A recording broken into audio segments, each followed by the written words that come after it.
عليم حكيم رب اشرح لي صدري ويسر لي أمري واحلل عقدة من لساني يفقهوا قولي. Alhamdulillah Rabbil Alamin, jamaah salat subuh yang sama-sama mengharapkan ridha Allah Subhanahu wa Ta'ala setelah teror kaum Quraisy kepada muhajirin atau kepada orang Makkah yang sudah masuk Islam, maka ada izin untuk berperang. Dalam kondisi yang rawan seperti ini, karena adanya ancaman terhadap eksistensi orang-orang muslim di Madinah yang terutama bersumber dari pihak Quraisy yang tidak pernah berhenti memperdayai dan mengganggu mereka, maka Allah menurunkan ayat dan mengizinkan orang-orang muslim untuk berperang, yang berarti tidak bersifat wajib. Udzina lil ladzina yuqatiluna bi annahum zulimu wa innallaha ala nasrihim laqadir. Telah diizinkan berperang bagi orang-orang yang diperangi karena sesungguhnya mereka telah dianiaya, dan sesungguhnya Allah benar-benar maha kuasa menolong mereka itu. Surah Al-Hajj ayat 39. Ayat ini diturunkan di antara beberapa ayat yang memberi petunjuk kepada mereka bahwa izin ini hanya dimaksudkan untuk mengenyahkan kebatilan dan menegakkan syiar-syiar Allah, yaitu orang-orang yang jika kami teguhkan kedudukan mereka di bumi, niscaya mereka mendirikan sholat, menunaikan zakat, menyuruh berbuat yang ma'ruf dan mencegah dari perbuatan yang munkar. Yang benar, yang tidak perlu dilakukan, bahwa izin ini turun di Madinah setelah hijrah, bukan di Makkah sebelum hijrah. Tetapi memang kita tidak bisa memastikan pembatasan waktu turunnya.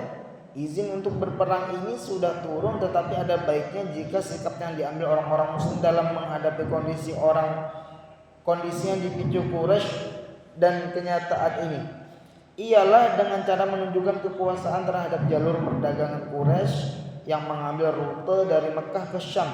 Untuk menunjukkan kekuasaan ini, Rasul telah memiliki dua langkah.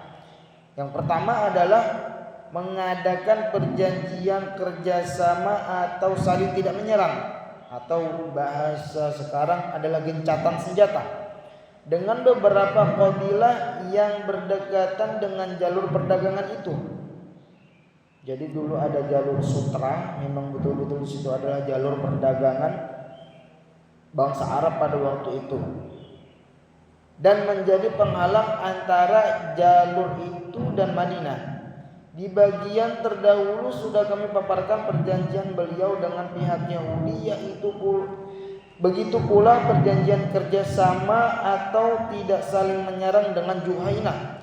Sebelum beliau mengambil sikap untuk mengarahkan kekuatan militer, tetap tempat tinggal kaum Juhainah ini berjarak 3 marhalah dari Madinah.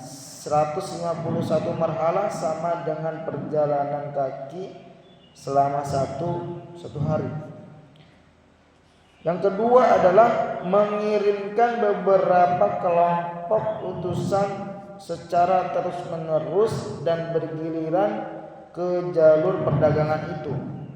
Satuan-satuan pasukan sebelum perang Badar. Untuk melaksanakan dua langkah ini, orang-orang muslim memulai dengan kegiatan militer langsung setelah turun izin untuk berperang. Mereka memulai kegiatan militer untuk mengirim mata-mata. Sasaran dari kegiatan mata-mata ini ialah untuk mengenal lebih lanjut tentang jalan-jalan yang ada di sekitar Madinah.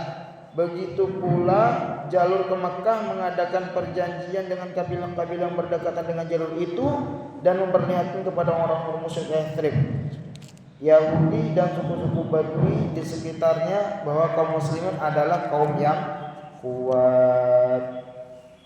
Subhanakallahumma bihamdika asyhadu an la ilaha illa anta astaghfiruka wa atubu ilaik. Assalamualaikum warahmatullahi wabarakatuh.